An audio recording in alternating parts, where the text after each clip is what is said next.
Bonjour à tous et bienvenue sur boursicoté.com pour cette nouvelle analyse technique Forex, matières premières et crypto-monnaie avec une paire de devises euro-dollar qui confirme donc son orientation baissière puisqu'après l'affranchissement de la zone des 1,0780 hier, on franchit donc le retracement à 61,8% de Fibonacci et on s'inscrit donc dans une poursuite de mouvement qui devrait viser dans un premier temps la zone des 1,0670 mais surtout à terme la zone ici des 1,05, niveau donc de support majeur très proche du point bas que nous avions ici sur cette phase d'évolution en mars à 1,0515. Donc la dynamique ici est confirmée, on est toujours assez volatile sur cette tendance, bien en dessous ici de la moyenne mobile 20 exponentielle, avec donc un objectif des 1,0670 qui pourrait être atteint dès demain.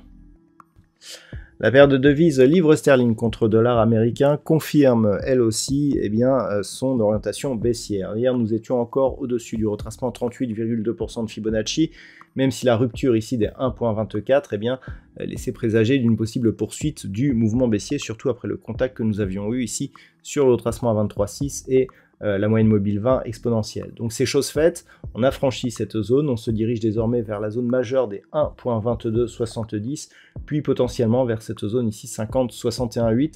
Attention, une rupture ici de la zone des 1,2137 pourrait remettre en cause la dynamique moyen terme, puisque nous aurions une probabilité assez forte de revenir ici sur la zone des 1,18 et donc de neutraliser le début de dynamique haussière qui était intervenu suite à la rupture de cette zone des 1,24 par inscription d'un nouveau plus haut significatif. Mais si on revenait ici sur cette zone de point bas, on neutraliserait cette dynamique donc moyen terme.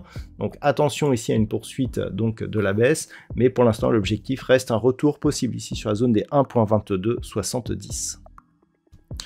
Sur l'or, nous étions ici sur une zone de support majeure des 1957 $. Cette zone tenait bon, on a même eu un début de rebond, mais au final, aujourd'hui, on est revenu franchir cette zone. Donc, on intègre la zone ici 50, 61,8%.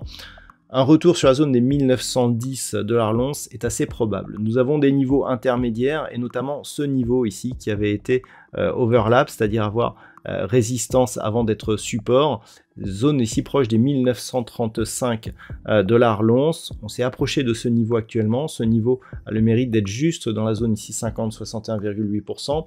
Donc c'est ce niveau qu'il va falloir observer, puisqu'il pourrait bien être la cible ici de la phase de consolidation très court terme actuelle.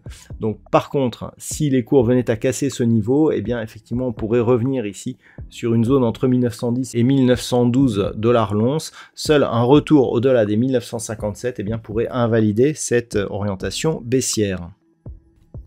Sur le WTI, nous sommes toujours ici sur une dynamique neutralisée. On a tenté un dépassement ici de la zone des 73,90 $ le baril, mais avec la hausse du dollar, on est redescendu sur cette zone. Donc pour l'instant, on neutralise cette tendance et on reste ici dans une zone d'attente. Difficile de définir un directionnel prioritaire dans cette zone. Je rappelle qu'il faudrait repasser sous 70,40 pour remettre une pression baissière donc sur cette tendance court terme, alors que une cassure ici des 74 nous laisserait dans un biais neutre moyen terme, mais avec une possibilité de remonter ici sur la zone des 80 $ le baril. Globalement, c'est neutre donc sur le moyen et sur le court terme sur le WTI. Et enfin au niveau du Bitcoin, nous sommes toujours sur une dynamique légèrement baissière qui confirme son orientation, puisque on a rebondi ici sous la moyenne mobile 20 exponentielle. Donc on se dirige vers cette fameuse zone des 25 200 $ pour un Bitcoin, zone qui, si elle était franchie, invaliderait le signal haussier qui avait été mis en évidence par la rupture justement de cette même zone et qui avait signalé la sortie de ce range d'évolution moyen-long terme, puisque nous évoluons dans cette zone depuis plus d'un an. Par rapport à cela, il faudrait que cette zone de résistance s'impose désormais comme zone de support suite à la sortie. Si ce n'était pas le cas, on invaliderait donc le signal haussier et on repartirait sur un biais totalement neutralisé. Il faudrait passer au-delà des 32 200 $ pour un Bitcoin pour confirmer la tendance haussière d'un point de vue moyen terme. Voilà donc ce que l'on peut dire sur l'analyse technique de ces principaux actifs de marché. Je vous souhaite de passer une très bonne soirée. On se retrouve dès demain pour d'autres analyses techniques, toujours sur le site boursicoté.com.